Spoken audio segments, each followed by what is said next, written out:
തൃശൂർ മണ്ണുത്തി കുതിരാൻ ദേശീയപാതയിൽ സിനിമാ സ്റ്റൈലിൽ നടന്ന സ്വർണ്ണ കവർച്ചയിൽ 5 പ്രതികളെ പോലീസ് പിടികൂടി.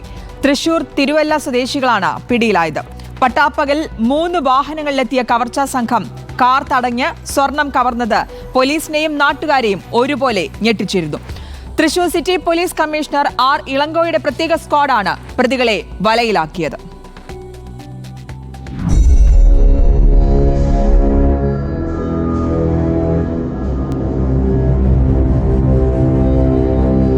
ബുധനാഴ്ച ദേശീയപാതയിൽ സിനിമാ സ്റ്റൈലിൽ നടന്ന സ്വർണ്ണ കവർച്ചയിലാണ് 5 പ്രതികൾ പോലീസ് വലയിലായത്. തൃശൂർ പത്തനംതിട്ട സ്വദേശികളാണ് പിടിയിലായത്. പിടിയിലായവർ ഹൈവേ കുഴൽപ്പണ കവർച്ചാ സംഘങ്ങളെന്ന് പോലീസ് പറഞ്ഞു.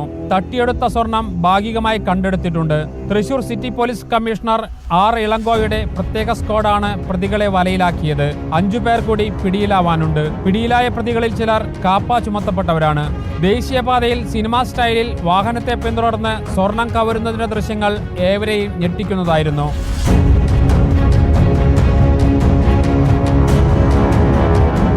ദേശീയപാതയിലെ കുതിരാന് സമീപത്തെ അടിപ്പാത നിർമ്മിക്കുന്നതിന്റെ സമീപത്ത് വച്ചായിരുന്നു കവർച്ച. 10 അംഗ സംഘമായിരുന്നു കവർച്ചയ്ക്ക് പിന്നിൽ. കോയമ്പത്തൂരിൽ നിന്നും തൃശൂരിലേക്ക് കാറിൽ സ്വർണ്ണാഭരണങ്ങളുമായി വരികയായിരുന്ന തൃശൂർ സ്വദേശി അരുൺ സണ്ണി എന്ന സ്വർണ്ണ വ്യാപാരിയെയും സുഹൃത്ത് റോജി തോമസിനെയുമാണ് ആക്രമിച്ച് സ്വർണം കവർന്നത്. 2 കിലോ 600 ഗ്രാം സ്വർണമായിരുന്നു നഷ്ടപ്പെട്ടത്. 2 ഇന്നോവയും മറ്റൊരു വാഹനവും വ്യാപാരിയുടെ കാറിനെ പിന്തുടർന്നു.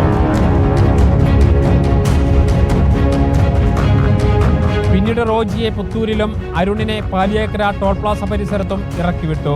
വ്യാപാരിയുടെ തട്ടിയെടുത്ത വാഹനം പൂച്ചട്ടിക്ക് സമീപം ഉപേക്ഷിക്കപ്പെട്ട നിലയിൽ പിന്നീട് കണ്ടെത്തിയിരുന്നു. റിപ്പോർട്ടർ, തൃശൂർ.